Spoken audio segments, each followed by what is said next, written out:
नमस्कार दर्शकों, आप देख रहे हैं इंडियन ट्रिब्यून न्यूज़ 24x7। तारीख 26 अक्टूबर यानी कि विलय दिवस, जिस दिन भारत में कश्मीर का विलय हुआ था। लेकिन ये कश्मीर का जो भारत में विलय हुआ था, ये इतना सरल, इतना आसान नहीं था। ये काफ़ी शर्तों के ऊपर और काफ़ी बलिदानों के बाद हुआ था। यानी कि काफ़ी सैनिक हमारे शहीद हुए, काफ़ी लोगों ने बलिदान दिया। उसके बाद भी कुछ शर्तें जो रखी गई, उन शर्तों के बुनियाद पर यह कश्मीर जो है भारत में विलय हुआ था। इसके पीछे का पूरा इतिहास क्या है? आखिर वो 5,000 सैनिक, 5,000 दुश्मन कौन थे जिन्होंने कश्मीर पर हमला किया था? वो 100 सैनिक कौन थे जिन्होंने कश्मीर के लिए बलिदान दिया था? वो ब्रिगेडियर राजेंद्र सिंह कौन थे जिनका हम बलिदान दिवस आज के दिन मनाते हैं? और महाराजा हरि सिंह को क्यों जरूरत पड़ी थी भारत सरकार से मदद मांगने की कश्मीर को बचाने के लिए? और भारत सरकार ने क्यों मना किया था कश्मीर की मदद से? इन सभी तमाम सवालों के जवाब हम आपको इस एक्सक्लूसिव लाइव में देने वाले हैं, बताने वाले हैं कि आखिर कश्मीर विलय का इतिहास क्या है। अभी तक आप इस लाइव से जुड़ चुके हैं तो इस लाइव को ज़्यादा से ज़्यादा लोगों तक शेयर कर दीजिए, ताकि ये और भी लोगों को पता चल सके। और जो लोग इस लाइव को बाद में आके देखने वाले हैं, वो भी इसको आगे से आगे ज़्यादा और ज़्यादा शेयर कर दीजिएगा, ताकि सभी लोगों तक ये बात पहुंच सके कि कश्मीर का विलय कोई सरल नहीं था, कोई आसान नहीं था। ये शर्तों के बुनियाद पर था। महाराजा हरि सिंह कौन थे और ब्रिगेडियर राजेंद्र सिंह कौन थे, और अंग्रेज कश्मीर पर, जम्मू एंड कश्मीर रियासत पर राज क्यों नहीं कर पाए थे? क्योंकि जैसे कि हम जानते हैं, पूरे विश्व भर में और पूरे भारतवर्ष में लगा दें तो जम्मू कश्मीर एक अकेली ऐसी रियासत है जिस पर अंग्रेजों का शासन नहीं चला था। ये बहुत बड़ी बात है। और इसके पीछे का पूरा इतिहास क्या था, क्या वो वजह रही थी, ये जानना बेहद जरूरी है। सभी के सामने ये आना बेहद जरूरी है। शुरू करते हैं विलय दिवस, या यूं कहें बलिदान दिवस, जिसको हम ब्रिगेडियर डॉक्टर राजेंद्र सिंह के बलिदान दिवस के रूप में भी मनाते हैं। और फिर महाराजा हरि सिंह की और जो है उनकी जो क्षमता थी, जो उनकी जो महानता थी, उसमें भी उसको याद करते हैं। 5,000 दुश्मन कौन थे ये भी आपको बताते हैं। शुरू करते हैं 16 मार्च 1846। 16 मार्च 1846 जब ब्रिटिश ने जम्मू कश्मीर को एक देशीय विरासत घोषित कर दिया था। ये एक देशीय विरासत बन गई थी, ये अंग्रेजों के अंडर में आ गई थी।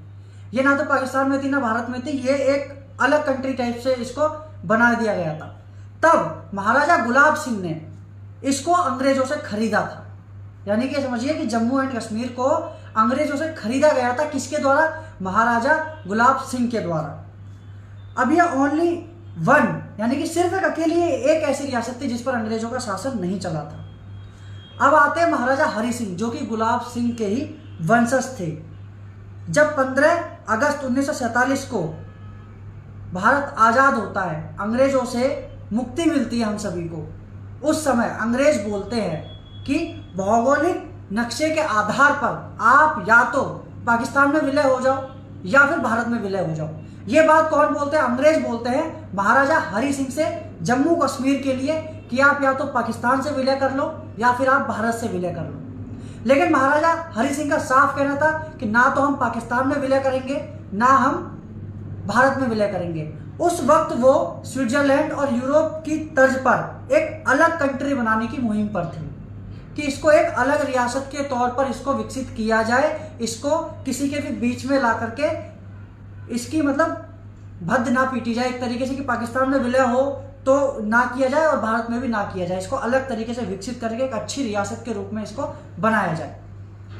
लेकिन हरि सिंह ने इसको साफ तौर पर जब डिनाई कर दिया, उस टाइम की मैं आपको बात बताता हूँ कि जूनागढ़, हैदराबाद, जम्मू एंड कश्मीर, ये 3 वो रियासत थी, ये 3 वो स्टेट थे जो किसी भी देश के साथ विलय नहीं हुए थे। ना तो पाकिस्तान के साथ हुए थे और ना ही ये हुए थे आपके भारत के साथ। अब तारीख आती है 9 नवंबर 1947। जूनागढ़ की बात बताता हूँ। जूनागढ़ में एक जनमत लिया जाता है। जनमत के आधार पर यह डिसाइड किया जाता है कि जूनागढ़ का विलय किस देश में होना है, भारत में होना है या पाकिस्तान में होना है। तो जनमत के आधार पर वहां के लोग भारत में विलय करना पसंद कर लेते हैं कि हम भारत के साथ विलय करना करना चाहते हैं ताकि हम भारत में रहें। तो 9 नवंबर 1947 को जूनागढ़ का विलय भारत में हो जाता है। अब आती है हैदराबाद की बारी। भारतीय सेना की कार्रवाई के बाद 17 सितंबर 1948 को हैदराबाद का भी विलय भारत में हो जाता है, यानी कि इन दोनों का विलय हो गया। लेकिन Jammu and Kashmir still stand agreement पर साइन करने के लिए बोलता है, जिस पर पाकिस्तान तो साइन कर देता है, लेकिन हिंदुस्तान यानी कि भारत इससे मना कर देता है। अब जब भारत अंग्रेजों से आजाद होता है तो पाकिस्तान, भारत अलग होता है, पाकिस्तान फिर अलग हो जाता है, यानी दो एक अलग कंट्री बन जाती हैं। इस आधार पर जो पाकिस्तान होता है वो ये सोचता है कि जम्मू एंड कश्मीर में, यानी कश्मीर में मुसलमान की तादाद ज़्यादा है, मुस्लिमों की तादाद ज़्यादा है, तो इस पर पाकिस्तान का कब्जा होना चाहिए, इसका विलय पाकिस्तान में होना चाहिए। इसी बात को सोचते हुए उस वक्त मैं आपको बता दूं, मोहम्मद अली जिन्ना पाकिस्तान के शासक थे, यानी कि वो वहाँ के प्रधानमंत्री थे। तो उसी वक्त 24 अक्टूबर 1947 को पाकिस्तानी कबीलियों के द्वारा 5000 दुश्मन कश्मीर पर हमला करते हैं। तारीख नोट कर लीजिएगा 24 अक्टूबर 1947। इसके बाद जो आने वाली कहानी को मैं आपको बताने वाला हूं कि 24 अक्टूबर 1947 को हमला होता है जम्मू एंड कश्मीर पर, जिसमें महाराजा हरि सिंह जो है अपनी सैनिकों की टुकड़ी, 100 सैनिकों की टुकड़ी, जिसके जो चीफ होते हैं वो होते हैं, अब यहाँ पे जो आते हैं ब्रिगेडियर राजेंद्र सिंह, जिन्होंने बलिदान दिया था। ब्रिगेडियर राजेंद्र सिंह कौन थे? ब्रिगेडियर राजेंद्र सिंह महाराजा हरि सिंह की सेना के चीफ थे, यानी chief of Maharaja Hari Singh army. कौन? ब्रिगेडियर राजेंद्र सिंह। वो 100 सैनिकों के साथ उन 5000 दुश्मनों का सामना करते हैं और 5 दिनों तक उन पर भारी भी पड़ते हैं। आखिर में आके 70 सैनिक रह जाते हैं।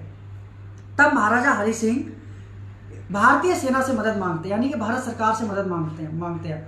उस वक्त के जो गवर्नर होते हैं माउंटबेटन, वो मदद करने से साफ इनकार कर देते हैं और सरकार भी साफ इनकार कर देती है कि हम कश्मीर की मदद नहीं कर सकते, क्योंकि कश्मीर ने भी भारत में विलय होने से मना कर दिया था। तो हम किस आधार पर मना करें, वो किस आधार पर हम मदद करें। लेकिन फिर जब वो दोबारा मदद मांगते हैं तब नेहरू सरकार, यानी कि जो गवर्नमेंट होती है इंडियन गवर्नमेंट, वो कश्मीर के सामने शर्तें रखती है कि आप भारत में विलय हो जाइए तब हम आपकी मदद करेंगे। तब महाराजा हरि सिंह जो है 26 अक्टूबर 1947, ये तारीख जो आज की तारीख है, जिस दिन हम विलय दिवस मनाते हैं, बलिदान दिवस भी मनाते हैं, यानी 26 अक्टूबर 1947 को महाराजा हरि सिंह उस वक्त के हालातों को देखते हुए, उस हमले को देखते हुए, दुश्मन के अटैक को देखते हुए और कश्मीर को मुसीबत में देखते हुए उस एग्रीमेंट पर साइन कर देते हैं। यानी कि वो इस बात पर राजी हो जाते हैं कि हम जम्मू एंड कश्मीर का विलय भारत में करते हैं और फिर इंडियन जो आर्मी है वो कश्मीर में जाकर के मोर्चा संभाले, हमारी तरफ से युद्ध लड़े, किससे? पाकिस्तानी दुश्मनों से। यानी कि जो पाकिस्तान से जो कबीले आए थे, 5000 दुश्मन जो आए थे, उनको संभाले।